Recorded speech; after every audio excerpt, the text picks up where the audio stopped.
내가 사람의 방언과 천사의 말을 할지라도 사랑이 없으면 소리가 나는 구리와 울리는 꽹과리가 되고, 내가 예언하는 능력이 있어 모든 비밀과 모든 지식을 알고 또 산을 옮길 만한 모든 믿음이 있을지라도 사랑이 없으면 내가 아무것도 아니요. 내가 내게 있는 모든 것으로 구제하고 또 내 몸을 불사르게 내줄지라도 사랑이 없으면 내게 아무 유익이 없느니라. 사랑은 오래 참고 사랑은 온유하며 시기하지 아니하며 사랑은 자랑하지 아니하며 교만하지 아니하며 무례히 행하지 아니하며 자기의 유익을 구하지 아니하며 성내지 아니하며 악한 것을 생각하지 아니하며 불의를 기뻐하지 아니하며 진리와 함께 기뻐하고 모든 것을 참으며 모든 것을 믿으며 모든 것을 바라며 모든 것을 견디느니라. 아멘. 벌써 8번에 걸쳐서 말씀을 나누는데, 제가 이 말씀을 고린도전서 13장에 있는 이 말씀을 처음 펼치면서 여러분에게 신신당부한 일이 있습니다. 그것은 이 사랑은, 성경이 말하고 있는 사랑은 예수 그리스도의 아가페적인 사랑이기 때문에, 하나님의 사랑이기 때문에 그 사랑을 배워야만 알 수가 있는 거예요. 근데 이 사랑을 배울 때 여러 가지 어려움이 나타날 것입니다. 시험도 찾아오고 다투고 갈등이 일어나고 여러 가지 일들이, 복잡한 일들이 일어날 것입니다. 잘 견뎌 주십시오. 제가 그렇게 부탁을 드렸습니다. 왜냐하면 이 세상의 사랑은 다 자기중심적인 사랑입니다. 부부의 관계의 사랑도 안을 들여다보면 다 자기중심이에요. 나를 위해서 해달라는 거지 내가 너를 위해서 뭘 할까? 그런 생각을 하는 경우가 그리 많지 않습니다. 들어가 보면 옛날에 우스갯소리가 있잖아요. 옆에 아내를 태우고 탁 운전을 하고 가는데 저기서 장애물이 확 나타났어. 핸들을 어떻게 꺾어? 자기 쪽으로 꺾을까? 아내 쪽으로 꺾을까? 이게 본능이라니까. 자기 쪽으로 꺾는다고? 자기 쪽으로 꺾는구나. 맞다. 아무리 사랑하는 것 같지만 인간의 맨 밑바닥에는 자기밖에 없어요. 왜? 아담 이후에, 범죄한 아담 이후에 인간 속에는 온전한 사랑이 없습니다.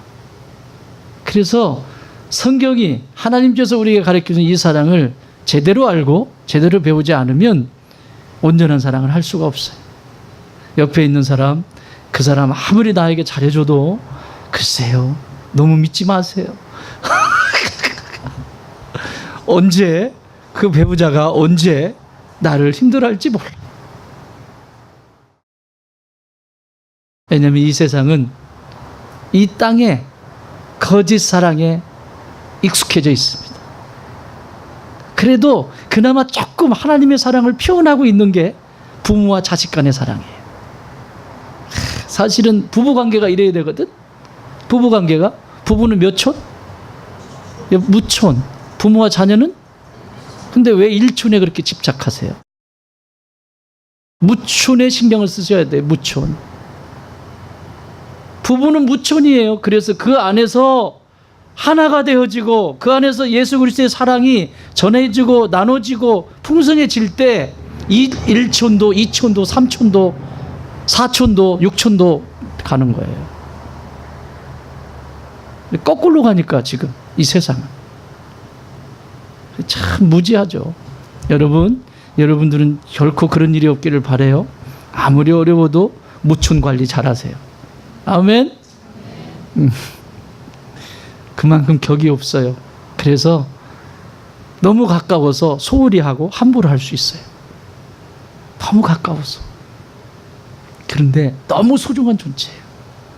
그래서 또 쉽게 상처도 받아요. 여러분, 길 가는 아저씨한테 상처받습니까? 아줌마한테 상처받아요?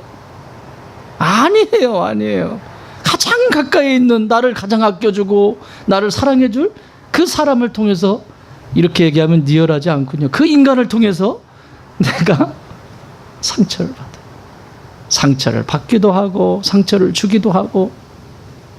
지금 여기서 서보면요, 다퉜는지 안 다퉜는지 딱 부부 사이 딱 알아요. 떨어져 있어 지금 다. 딱 보면 가까이 있는 친구들은 안 싸웠어. 가까이 계세요. 심리적으로 늘 가까이 계셔야 됩니다. 그래야 부부가 가까이 있어야 그 빈틈을 마귀가 삐집고 못 들어와요. 그 틈이 생기면 마귀가 쑥 들어와요. 네, 여러분 이 사랑이라고 하는 주제의 사랑의 깨론이 끝날 때까지 정말 다시 한번 중간 점검합니다. 간곡히 부탁드립니다. 별일 다 일어날 겁니다. 예상치 않은 일이 일어날 거고 교회 속에서도 부부관계뿐만 아니라 교우관계 속에서도 일어날 겁니다. 그때 잘 견디어주고 사랑으로 덮어주시고 약한 것은 도와주시고 힘을 실으셔서 반응하지 마시고 잘 승리해 주시기 바랍니다. 아멘. 예, 참 감사한 건 벌써 8번 됐는데 벌써 교회 안에 이런 일들이 막 일어나요. 갈등이 일어나고 교우들 간에도 갈등이 일어나고 막 일어나요. 그런데 참 감사한 건 참 우리 성도들 많이 성숙했구나. 참 성숙했구나. 갈등이 일어나고 그러는데 이런 말을 귀담아 듣고 풀고 화해하고 또 잘못한 걸 인정하고 또 이렇게 하는 모습을 보면 야 괜찮다. 한번 해볼까요? 참 괜찮다. 진짜 괜찮아요. 정말 괜찮아요. 이렇게만 해주세요. 결국은 다 내 문제거든요. 하나님 앞에 서보세요. 다 내 문제지 네 문제가 아니에요. 너 때문 아니라고요. 잘 싸워주시기 바랍니다. 바울 사도는 그래서 이 사랑이라고 하는 이 사랑이 뭐냐 원론적인 얘기를 두 가지로 사랑을 표현했죠. 하나는 오래 참는 것이 사랑이고 온유한 것이 사랑이다. 이 두 가지의 사랑을 강력하게 이야기하고 나머지는 열매들이다.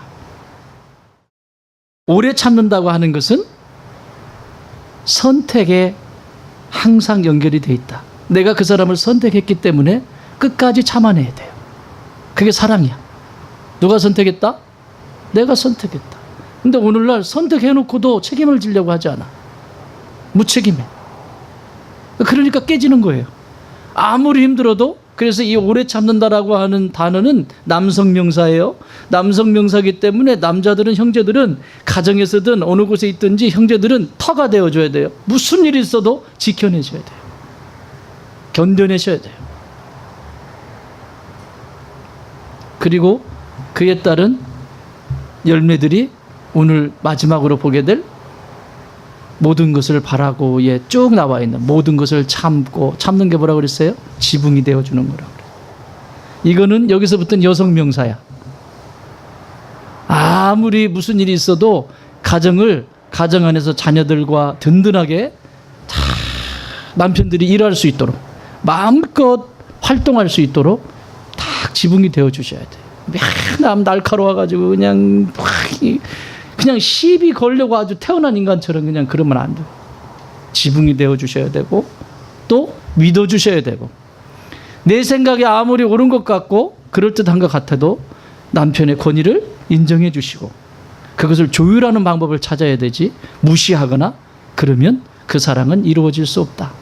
또 모든 것을 바라고 가정이 보고 있는 방향이 있으면 그 방향을 따라서 아내들은 같은 소망을 가지고 그것이 옳은 것이라면 같은 소망을 가지고 함께 가셔야 합니다. 꼭 곁길로 갔다가 문제가 생겨요. 그리고 오늘 마지막 보게 될 모든 것을 견디느니라. 견뎌내셔야 돼요. 다 여성 명사입니다.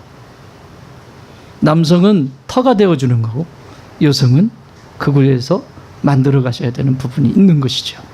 자, 오늘 모든 것을 견디며 사랑은 따라합시다. 사랑은 모든 것을 견디게 합니다.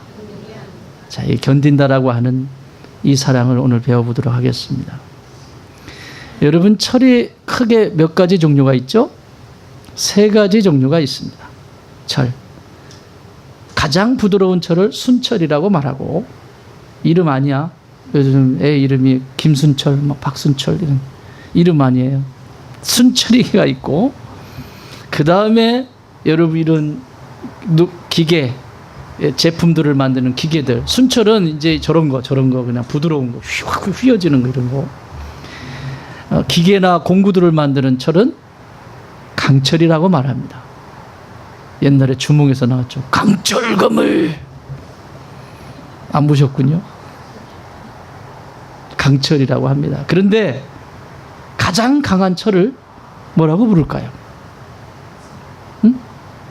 뭐라고 나왔는데? 그렇지.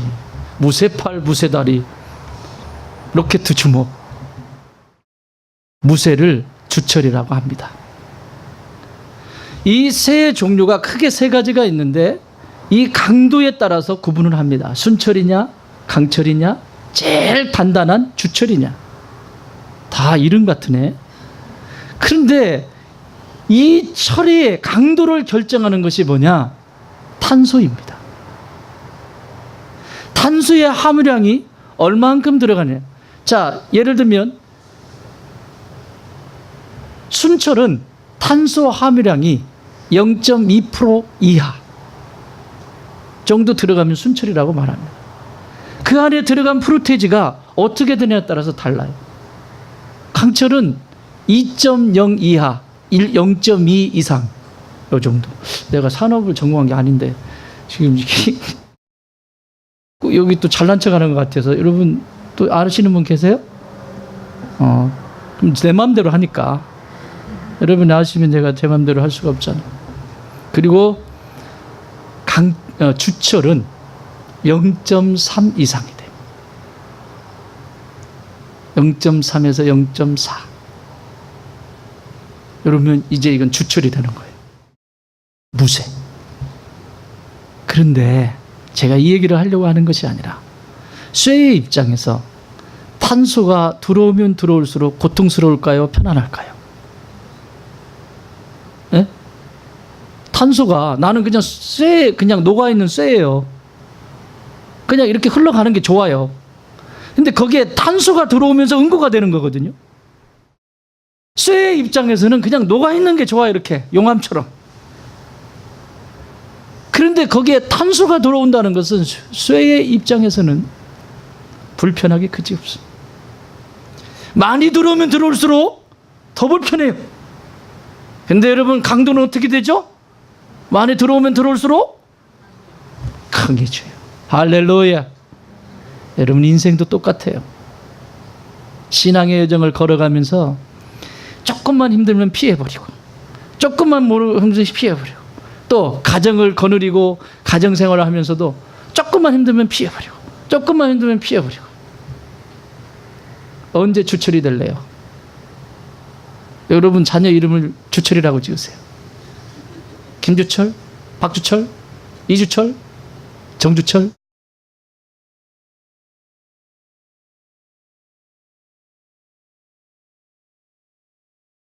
늘 피해 다니면 언제 주철이 될 거냐고. 신앙에 그리고 우리의 삶의 영역 속에 수없이 많은 문제와 고통과 고민들이 우리에게 다가옵니다. 다가올 때 그것을 어떻게 받아들이냐는 나의 선택이에요. 피할 것이냐 받을 것이냐. 사랑하는 여러분, 나는 여러분들이 받으시길 바라요. 그게 견뎌내는 거예요. 견뎌내면 반드시 주철이 됩니다. 그 사람 덕분에 더 강해집니다. 사도 바울은 복음을 전하면서 수없이 많이 이런 경험들을 해요. 그때마다 이 경험들을 넘어설 때마다 더 강해지는 거죠. 여러분 여기 있는 담임 목사인 정윤고 목사가 여러분 덕분에 제가 더 강해질 수 있어요. 그렇다고 또 손들고 목사님 저는 이렇게 속을 썩이는 이유는 목사님이 강해지게 하기 위해서 제가 속을 썩이는 겁니다.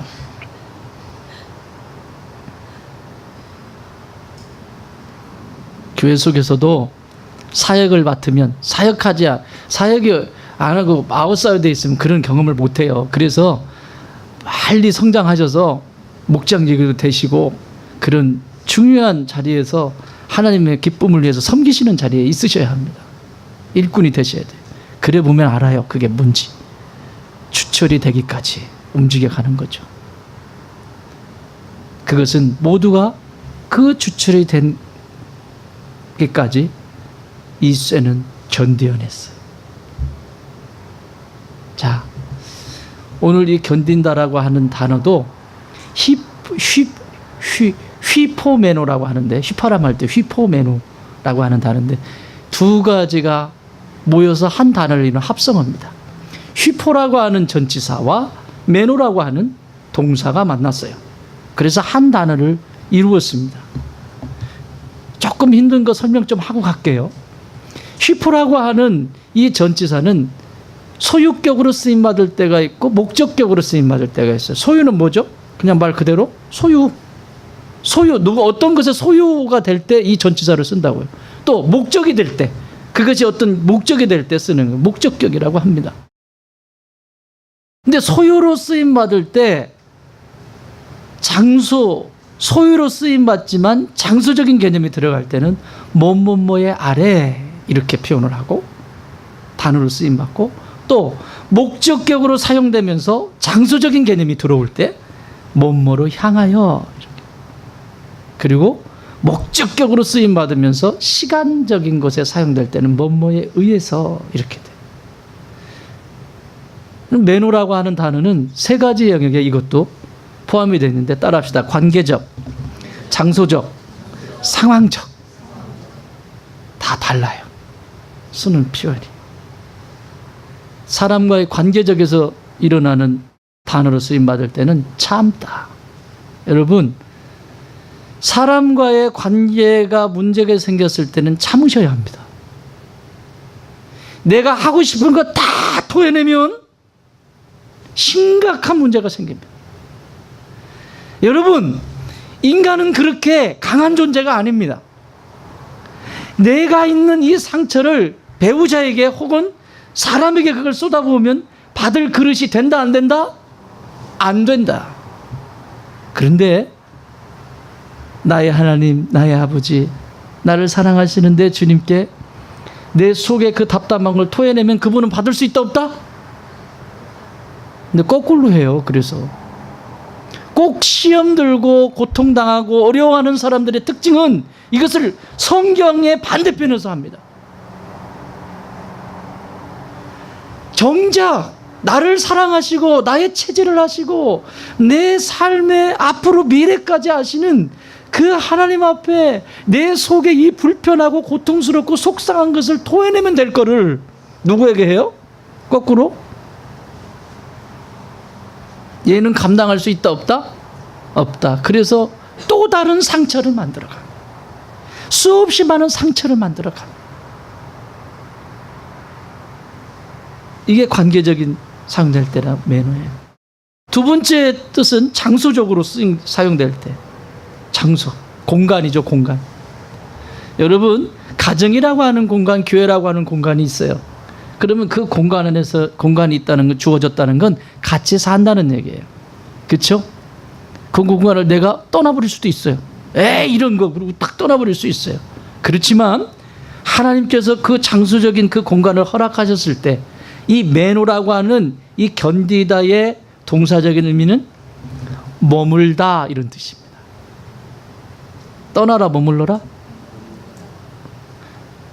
우리 둘이, 우리 셋이, 우리 넷이, 우리 다섯이, 우리 백이, 우리 만이 같이 사는 그 공간에 어려움이 생겼을 때 견딘다라고 하는 의미는 그 공간에서 머물러 있는 것입니다. 하나님이 나를 부르실 때까지. 믿습니까? 이게 견딘다라고 하는. 마지막, 상황적으로 사용될 때는 상황, 어떤 갈등 상황이 일어나고 또 막 주민의 여러 상황들이 일어날 수 있잖아요. 그때는 똑같아요. 이것도 그 갈등 상황이 있을 때 그 사람과 대면하지 말고 거주해라. 이 거주하다라고 하는 단어로 쓰임받고 있습니다. 어디에 거주해야 되겠어요?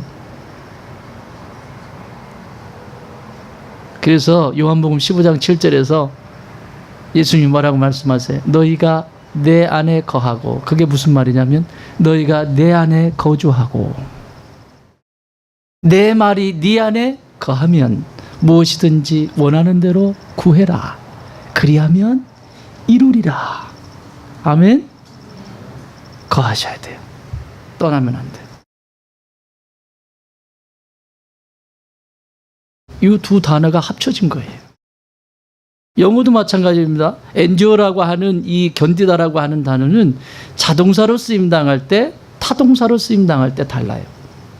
여러분, 자동사로 쓰임당하는 건 뭐예요? 내가 중심이 되는 거죠.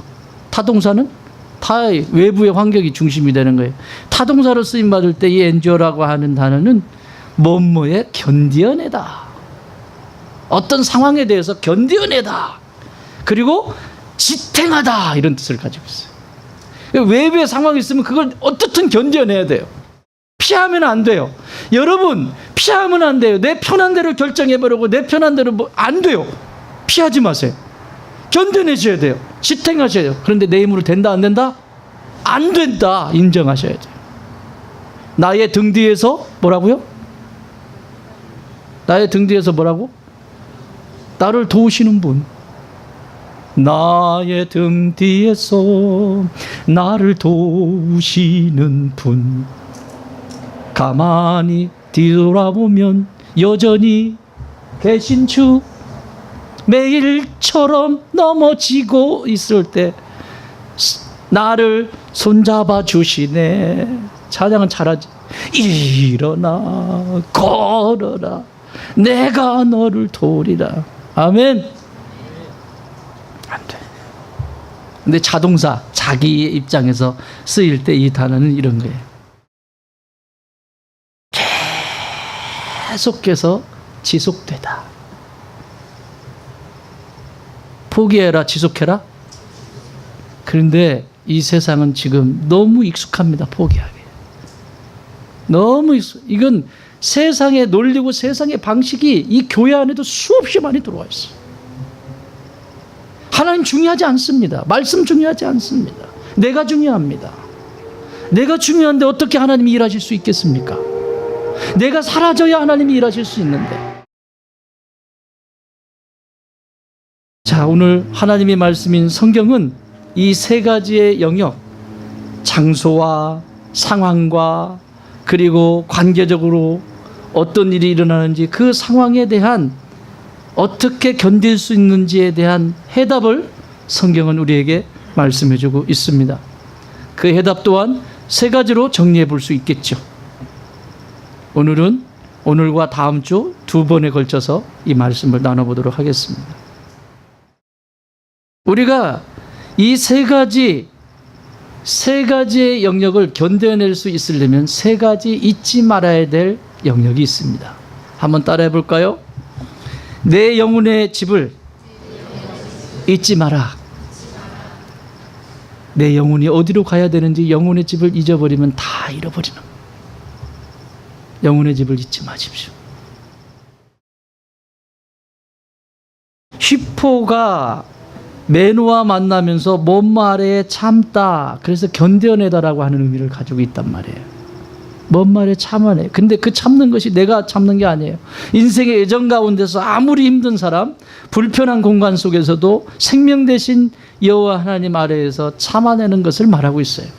자, 이것을 보려면 타임머신을 타고 지금부터 약 3,000년 전으로 거슬러 올라가겠습니다. 똑같이 저와 여러분처럼 이 땅을 살아가면서 하나님을 사랑했고 성도로 살았던 성도들을 만나보도록 하겠습니다. 3,000년 사람입니다. 무려.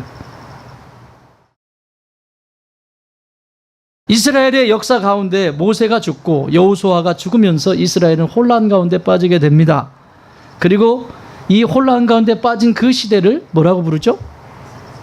사사 시대 이렇게 말합니다.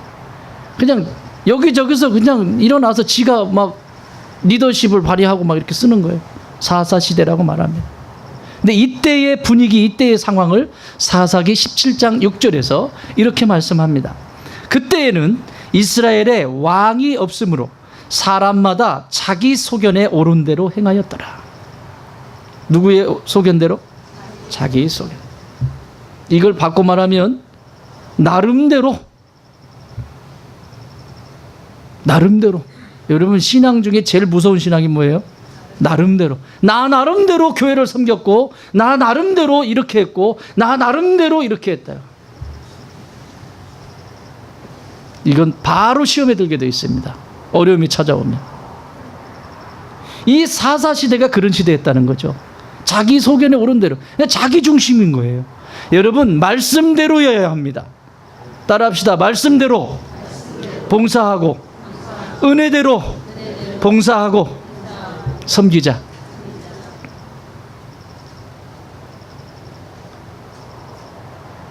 나름대로는 위험해요. 이렇게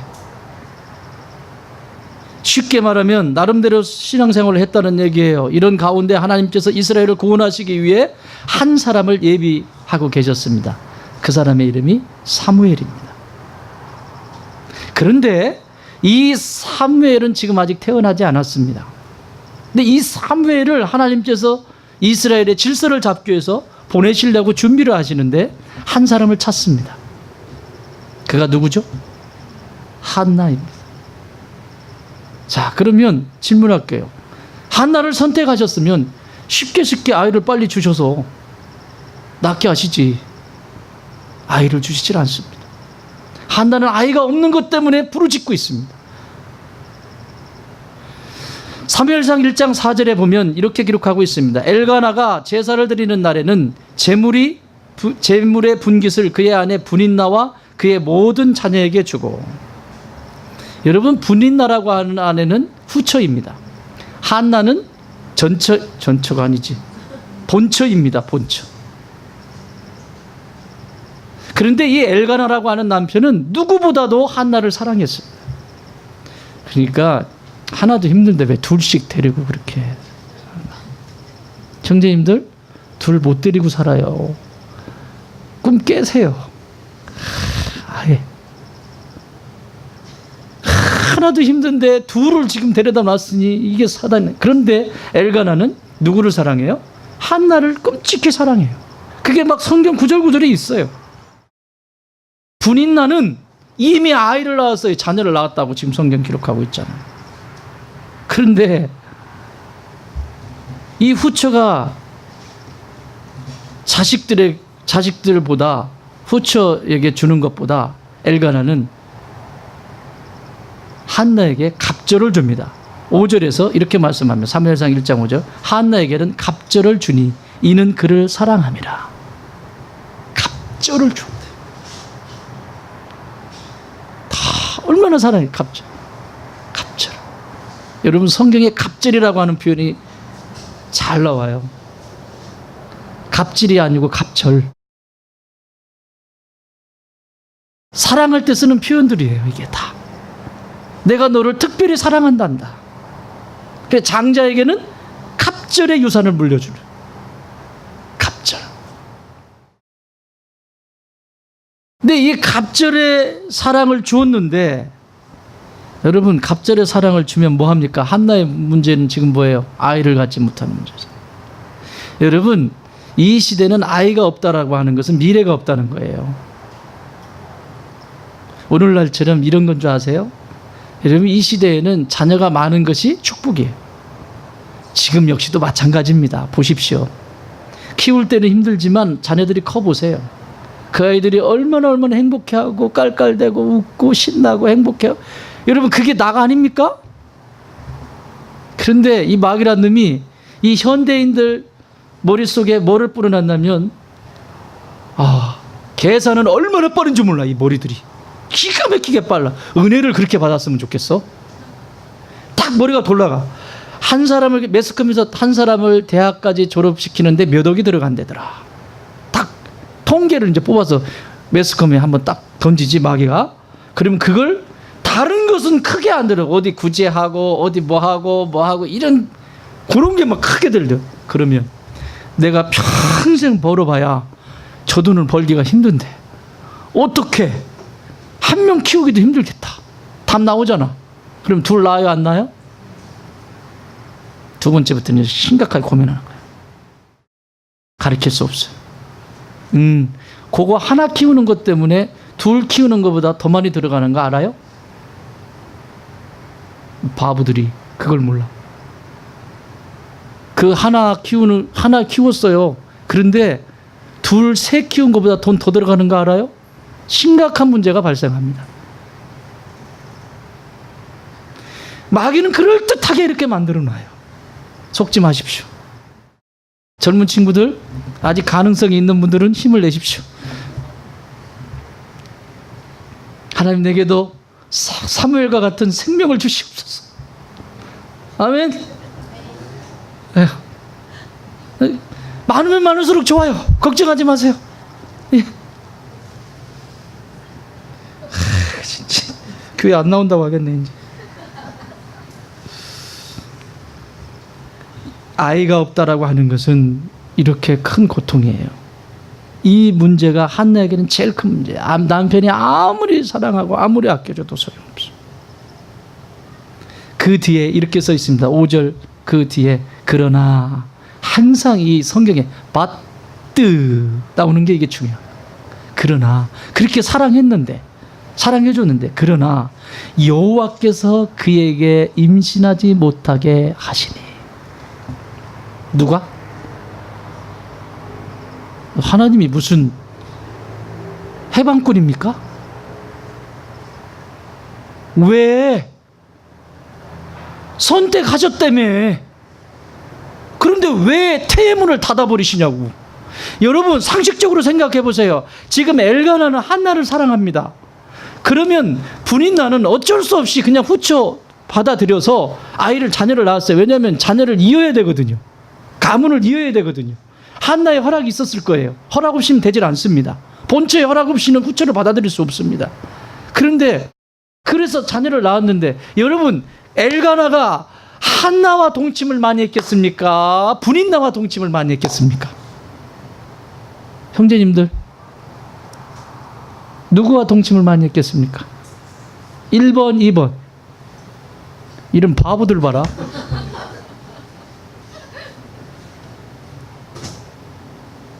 한나를 무지무지 사랑했다고. 그래 이렇게 하면 말길래 니네 못 알아들었는데 한나가 엄청 이뻐. 막 그냥 봐도 이뻐. 맨날 봐도 막 무슨 요정 같아.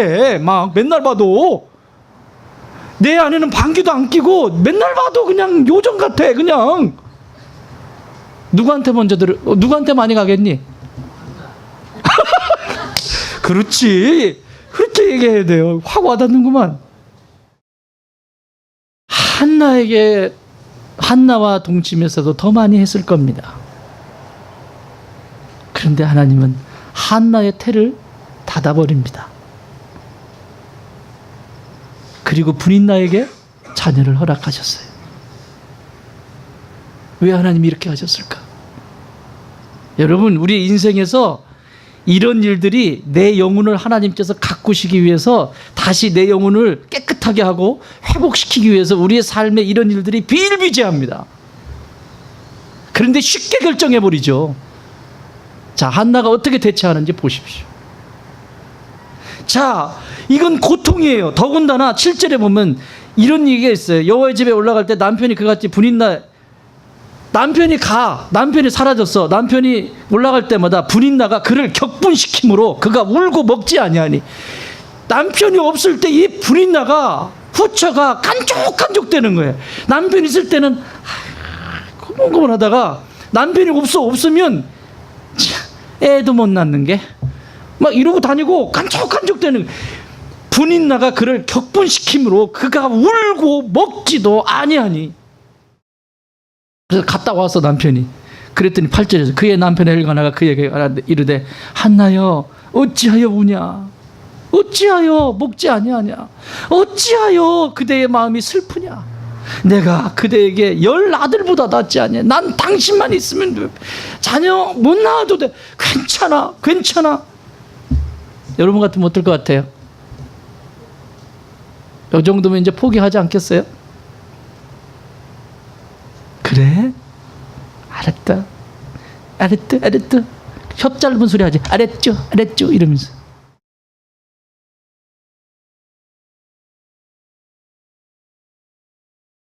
궁극적인 문제가 해결이 안 됐잖아요. 아무리 이 세상이 여러분을 위로하고 돈이 나를 위로해 줄 것 같고 저 사람이면 이 사람 말고 저 사람이면 얘하고 갭비를 한번 해봐. 사투리예요. 갭이. 충청도 사투리 바꾼다 이런 뜻입니다. 쟤하고 얘하고 바꿔봐? 아, 그러면 이 사람이 나를 엄청 사랑해 주겠지. 이 사람이 못 해주는 걸 이 사람은 해주겠지. 잠깐은 해줄 거다. 잠깐은. 왜? 색다르잖아. 살아봐. 삶은 달라. 삶은 똑같아져요.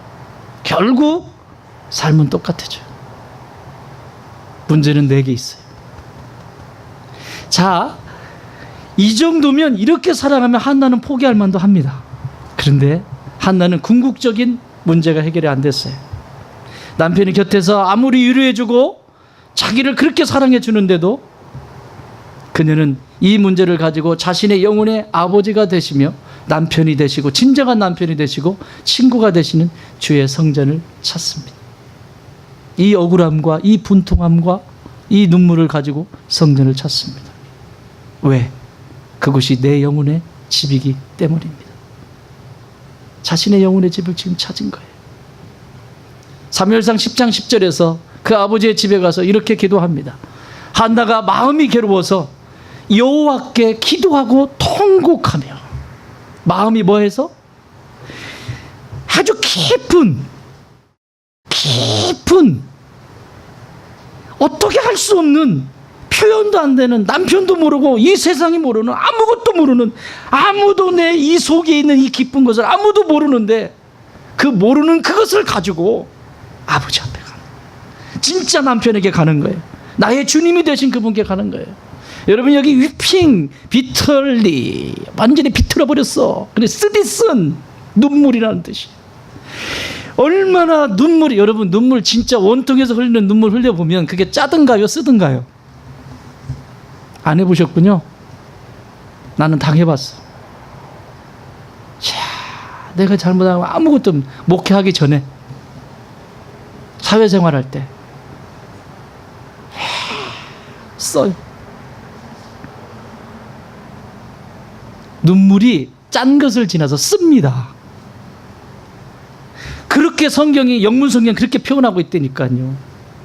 짠 것을 지나서 쓰디쓴 그 눈물을 가지고 한나가 이 깊은 비통함 속에서 눈물을 흘리면서 하나님 앞에 간구하는 거예요. 이 눈물을 통해서 한나는 자신 안에 있는 더러운 영혼을 보기 시작합니다. 궁극적인 모든 문제는 내게 있구나. 내 영혼이 이렇게 더러워져 있었구나. 불이 나가 깝죽대고 옆에서 그럴 때마다 팍 들이대고 받고, 남편이 그럴 때마다 저리 가 그러고, 내 영혼이 점점점 맑아지고 있음을 경험하게 됩니다. 남편이 아무리 나를 사랑해 주어도 그것이 그녀의 영혼을 위로가 될 수 없었지만 영혼이 맑아지는 것을 그는 경험합니다. 그리고 아직 아이가 없습니다. 없는데 그는 이렇게 기도하고 있습니다. 11절. 서원하여 이르되, 뭐하여 이르되? 서원하여 이르되, 만군의 여호와여, 만일 주의 여종의 고통을 돌보시고 나를 기억하사 주의 여종을 잊지 아니하시고 주의 여종에게 아들을 주시면 내가 그의 평생에 그를 여호와께 드리고 삭도를 그의 머리에 대지 아니하겠나이다. 자, 이 굉장히 중요해요. 이전까지는 아들 하나만, 자식 하나만, 자식 하나만, 이게 여기에 받쳐져 있어요. 지금 바뀌었어요.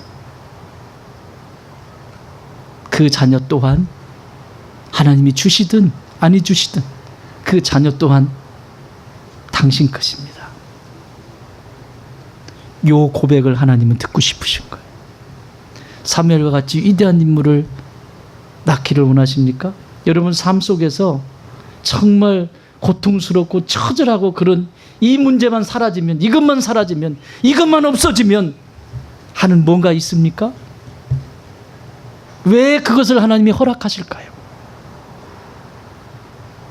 왜 하나님이 그것을 그냥 두실까요? 한나처럼 지금 반응하기를 원하십니다. 돌아와라. 내 집으로 돌아와라. 네 영혼의 집은 집으로 돌아와서 네 영혼을 다시 한번 돌아보고 점검하고 세상에 주는 행복에 만족하지 말고 네 영혼이 거듭나기를 바란다. 그런데 11절에서 이렇게 서운하고 났는데 8절이 지나서 19절에서 이런 일이 일어납니다. 사무엘상 1장 19절, 그들이 아침에 일찍이 일어나 여호와 앞에 경배하고 돌아가 라마의 자기 집에 이르니라. 돌아갔어요. 엘가나가 그의 아내 한나와 동침하매 여호와께서 그를 생각하신지라. 여기 중요한 표현이 있어요. 성전에 누구도 있었어요 지금? 그들이 아침에 일찍 일어나 여호와 앞에 경배하고 돌아가. 누가 있었어? 남편도 같이 있었어. 그래서 여러분, 한 사람이 힘들어하고 한 사람이 영적으로 그리고 또 심리적으로도 그렇고 삶에 있어서 무거운 짐이 있어서 기운이 쫙 빠져 있으면 한 사람은 그걸 받쳐주고 견뎌주고 조금만 힘내자 해주는 그게 배우자야. 그런데 힘이 쫙 빠져가지고 어깨가 이렇게 힘이 빠져가지고 간신히 들어왔는데 간신히 밖에서 죄송해요 설교용 하는데 진탕 깨져가지고 여기 맞고 상사로부터 깨지고 어디로부터 깨지고 힘이 쫙 부서가지고 이러고 왔는데 간신히 요만큼 남았어요. 요만큼 에너지가 요만큼 나왔는데 딱 간신히 이렇게 턱 걸치고 문 열고 현관 걸치고 딱 왔는데 파리채로 딱 때려버려.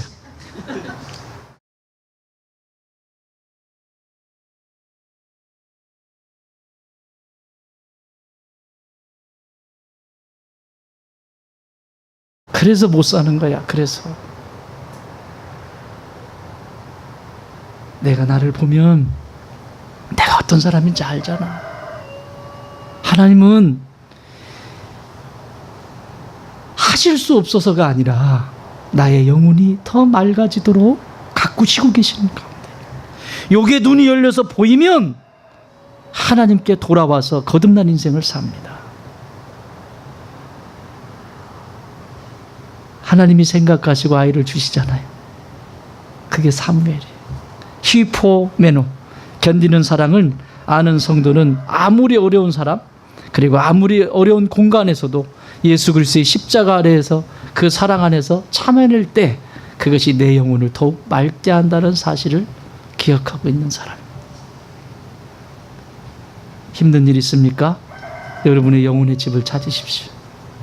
육체를 따라 살지 마시고 그 영혼의 집에서 아버지 앞에 씨름해 보세요. 두 번째는 여기 따라합시다. 인생에는 결산이 있는 것을 잊지 마라. 반드시 인생에는 결산이 있습니다. 이걸 잊어서는 안 됩니다. 내 영혼의 집을 잊어서도 안 되고 인생에 결산이 있다는 걸 잊으시면 안 돼요. 반드시 결산이 있습니다. 하루에 장사를 해도 한 사람이 장사를 하는 사람이 결산이 하잖아요. 다 결산. 이 두 번째 의미 장소적인 의미로 사용될 때 뭐뭐로 향하여 머물다라고 하는 이 히프메노의 이 뜻은 반드시 결산이 있기 때문에 내가 어디에 머물러야 하는지를 아는 사람. 아무리 어려운 환경 속에서도 오직 여호와 하나님을 향하여 머무르며 예배자로 서 있게 된다는 사실입니다. 이 세상에서도 한 사람을 떠나보내야 할 때 직장이든 아니면 생명이 영혼이 떠나보내야 할 때 사람들은 평가합니다. 조문에서도 그 집에 조문객으로 가서도 참 이분 내게 참 큰 은혜를 주셨던 평가를 하는 거죠. 그런데 아이고 살았을 때도 그러더니 죽어서도 저러네. 그런 평가를 받기도 합니다. 이 세상에서 평가받는데 왜 평가를 하지 않겠어요? 하나님이 심판하신대요. 그걸 아는 사람은 이 견디는 사랑이 뭔지를 알아. 왜 견뎌야 되는지를 알아. 후회하지 않고 지금 내가 잘못 결정함으로 후회할 일을 만들지 않아요. 여러분, 성경에는 하나님께서 평가하셨던 걸쭉한 인물들이 있습니다. 아브라함을 하나님이 평가하시는데 뭐라고 평가하시냐면 야고보서 2장 23절에 보면 하나님의 벗이다라고. 아브라함은 하나님의 벗이다라고 평가해요. 여러분, 벗은 뭐죠? 친구예요, 친구. 또 그 힘든 죄악으로 관영했던 그 어두운 세상 속에 노아가 살았던 그 시대, 노아를 평가를 합니다. 노아가 깨끗하게 살았던 얘기도 아닙니다. 그 당대에 누구보다도 하나님을 사랑하고 하나님 말씀대로 살려고 노력하고 애썼던 사람이라는 거죠. 그래서 이 노아에 대해서 창세기 6장 9절에서 이렇게 말씀합니다. 노아는 의인이요 당대의 완전한 자라. 의인이면서 당대의 완전한, 그 시대의 완전한 자라. 하나님이 보실 때. 그래서 노아를 통해서 방주를 만드시잖아요. 아브라함을 통해서 민족을 만들고 노아를 통해서 방주를 만드세요. 또 있습니다. 성경은 너무너무 많아요. 걸쭉한 인물만 보자고요. 모세에 대해서 하나님은 평가하시는데 이렇게 평가합니다. 민수기 12장 3절. 이 사람 모세는 온유함이 지면 위의 모든 사람보다 더하더라. 이 지구상에 이 사람만큼 온유한 사람은 없대. 여러분, 온유라는 것이 이런 게 아니고, 이게 온유가 아니고, 성경이 말씀하는 온유는 자기 뜻 내려놓고 하나님이 쓰시기에 잘 길들여진, 야생마가 길들여졌듯이 잘 길들여져서 하나님의 뜻을 잘 받들어 살아가는, 행복하게 살아가는 존재를 온유하다라고 말하는 거예요. 그래서 땅을 기업으로 받는 데잖아. 이 온유가 지구상의 어느 사람보다, 여러분, 이 모세가 이 온유해지기까지 하루아침에 됐습니까? 모세 성질이 장난이 아니었습니다. 사람을 죽였어요. 살인자예요. 그런데 광야에서 40년을 살면서 자기를 돌아보고 내게 문제가 있구나, 내 안에 양 키우고 이러면서 하나님의 마음을 알기 시작하죠. 조금씩 마음을 알기 시작하죠. 그래서 나중에는 민족을 이끌고 나오는 수장으로 나오는데 백성들이 말 잘 들어요, 말 안 들어요? 안 듣는 그 속에서 또 온유를 배워요. 모세의 습관은 무릎 꿇는 거예요. 무슨 일이 있을 때마다 백성들이 말하면 기도하는 거예요. 이거밖에 없어요, 모세는. 백성들을 고개 뻣뻣이 들고 죽여라 이러고. 오늘날도 목회하다 보면 그래요. 하나님의 말씀이 임하면 그대로 따라 순종하면서 그렇게 몸부림치면서 사는 친구가 있고, 말씀이 임해도 못 쳐들고 있어요. 이게 어떻게 된다고? 칼날이 이렇게 움직인다. 하나님의 심판의 칼날 이 정도로 움직여. 우리 그거 있잖아. 이거 뭐지? 이거 뭐라 그러지 이거? 림보 위치가, 칼날 위치가 이 정도 돼. 얘는 돌아. 칼날이 이렇게. 그러면 이렇게 가야 되잖아요. 겸손하게. 그런데 꼭 잘난 척하고 고개 탁 내밀다가 그런 영적 상태가 무지무지 많아요. 예상으로. 아시겠습니까? 엄청나게 많아요. 그리고 지는 살아있대. 돌아다니긴 하는데 이미 영혼은 죽었어. 오늘 제가 소개하는 다윗은 이렇게 평가합니다. 하나님께서. 내가 다윗의 사도행전 13장 22절, 오늘 외울 말씀이 이번 주에 올 말씀. 이새의 아들 다윗을 만나니 내 마음에 맞는 사람이라. 하나님이 얼마나 기쁘셨으면 다윗을 향해서 내 마음하고 똑같다는 거예요. 내 마음이 똑같다는 거예요. 어떻길래 도대체? 다윗 실수하고 무너졌거든요.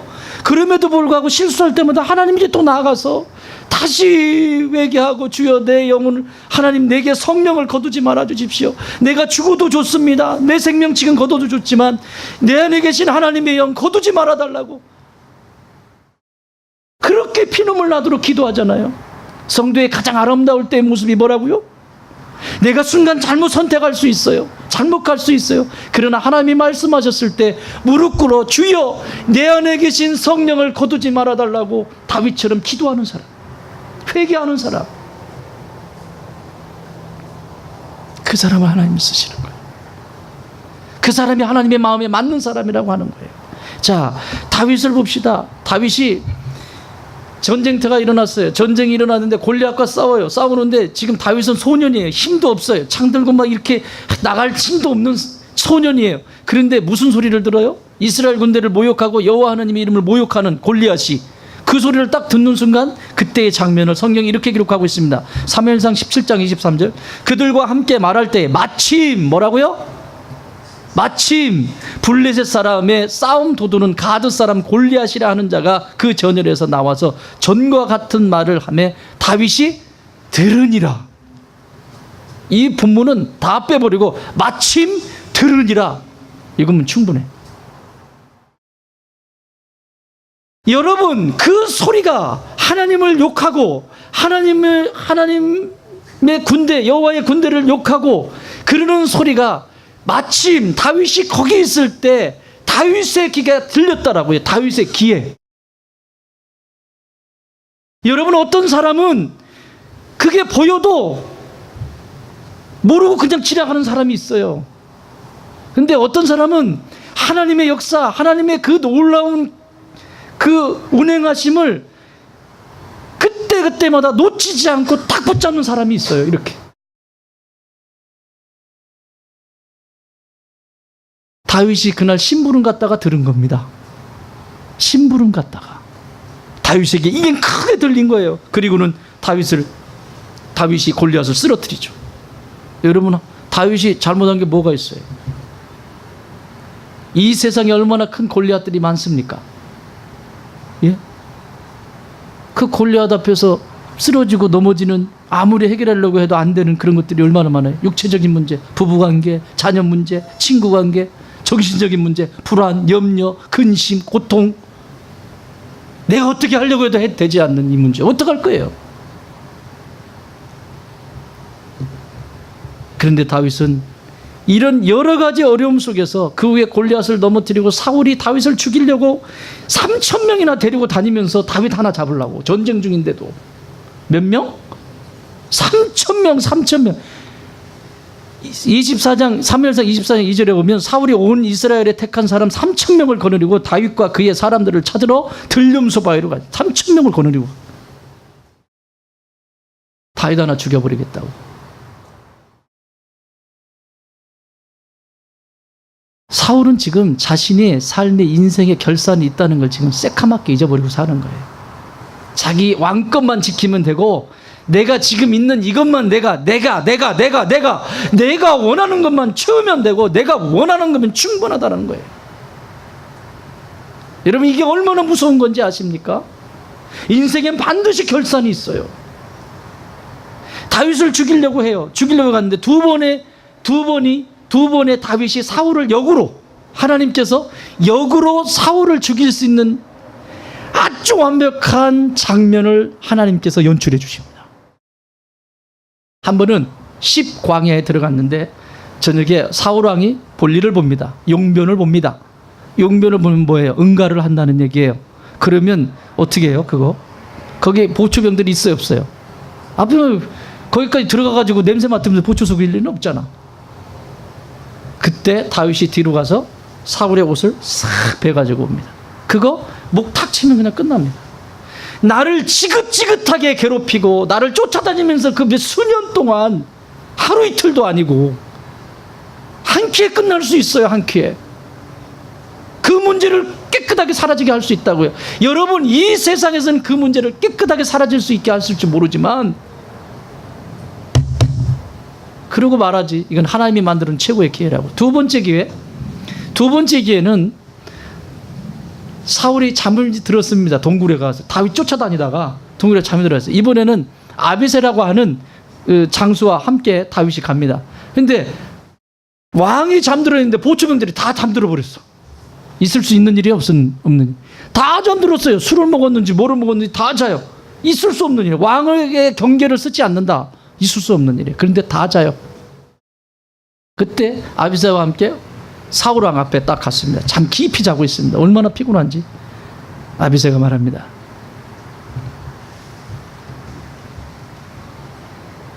결정합시다. 그래, 다윗이 아니다. 지난번에도 그래서 내가 얼마나 통회했는데 이번에도 옷자락만 살짝 성경에 이렇게 안 써 있어요. 옷자락만 살짝 잘라가서 다시 한번 경각심을 주자. 이랬을지 몰라. 근데 아비새가 진짜 이 양반 한심한 양반이네. 그렇게 쫓겨다니고 목숨이 위험이 있고 그 지긋한 거 여기서 그냥 끝내버리지 왜 진짜 이 사람을 내가 리더로 믿고 내가 따라가야 될까? 별 고민을 다 했겠죠? 그리고 뭐라고 하냐면, 왕이여, 그러면 다윗이여, 그러면 당신이 찔리지 말고 이렇게 놓기만 하십시오. 손을 들어 탁 놓기만 하십시오. 그럼 당신이 찔린 게 아니니까 합법적으로 당신이 찌른 게 아니잖아요. 그러면 양심에 좀 덜 사무엘상 26장 8절 아비새가 다윗에게 이르되 하나님이 오늘 당신의 원수를 당신의 손에 넘기셨나이다. 그러므로 청하오니 내가 창으로 그를 찔러서 단번에 땅에 꽂게 하소서. 내가 그를 2번 찌를 것이 없겠습니다.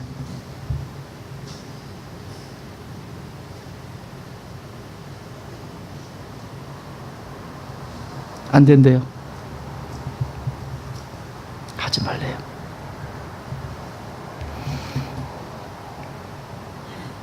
그런데 여러분, 이 환경 누가 열어놓은 거예요 지금? 충분히 그렇게 할 수 있도록 만들어 놓은 거 하나님 지금 테스트하고 계시는 거예요. 그래서 그 다음 절에 26장 12절에서 이렇게 말씀합니다. 다윗이 사울의 머리 곁에서 창과 물병만 가지고 떠나가되 아무도 보거나 눈치채지 못하고 깨어있는 사람이 없었으니 이는 여호와께서 그들을 깊이 잠들게 하셨으므로 그들이 다 잠들어 있었기 때문이었더라. 누가 잠들게 했다?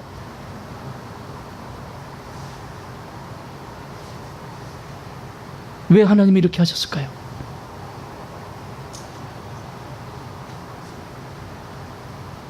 만약에 다윗이 사울을 죽였어요. 예. 현재 내 내세에서 이 땅에서 삶은 그 고통이 사라질 수 있습니다. 잠시. 이 땅에서 세상이 원하는 방법으로 그냥 놓기만 해도 되고 죽여버리고 그냥 끝내버리면 편합니다. 여러분, 우리의 삶을 살 때 이런 일들이 얼마나 많습니까? 쉽게 생각하고 쉽게 끝내버리고 싶고 뭔가 쉽게 눈에 보이는 대로 결정하고 싶고 얼마나 많은. 그러나 여러분, 하나님이 선택한 여러분들이라면, 하나님의 사람들이라면 그 또한 한나에게 그 고통을 만들어주신 분도 한나로 하여금 그 영혼이 맑아지게 하기 위한 그 찬스를 주시는 것이고, 내 인생에서 야 좋다 이렇게 하면 승승장구하겠구나, 이제 나는 왕이 되고 내가 원하는 데 되겠구나. 여러분, 그것 또한 하나님이 열어놓으시고 내가 어떻게 결정하고 어떻게 삶의 방식을 살아가는지 보고 계시다라고 하는 사실.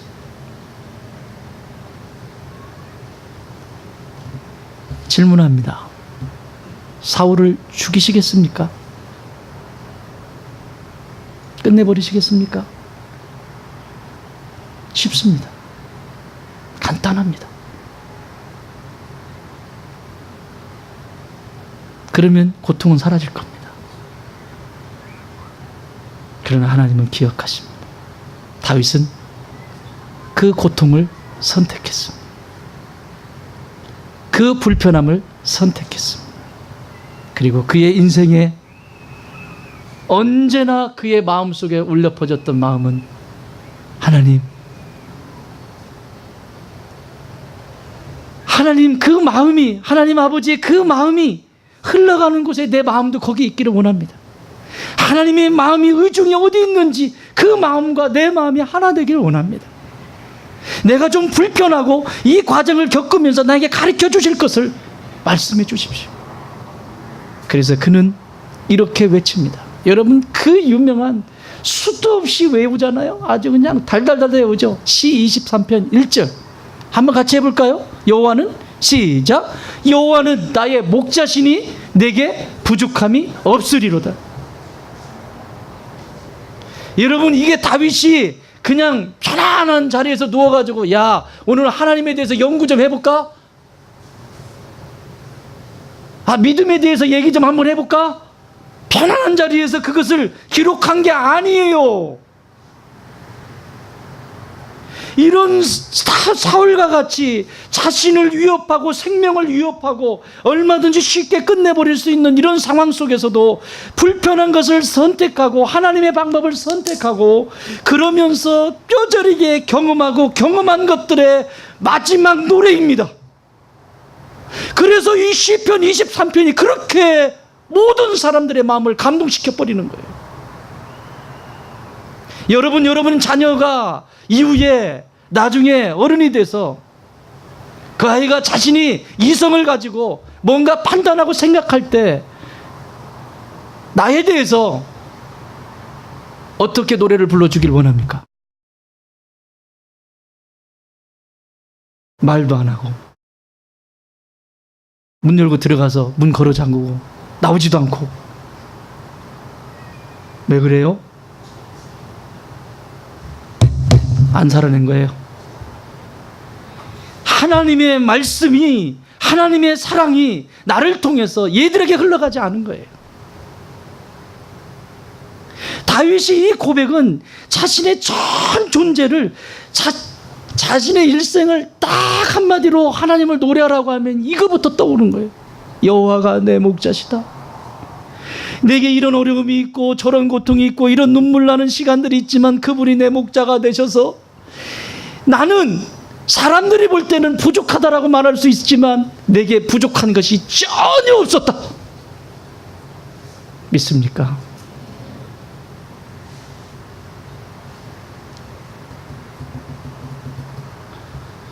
오늘 여러분의 영혼에는 어떤 노래를 남기시겠습니까?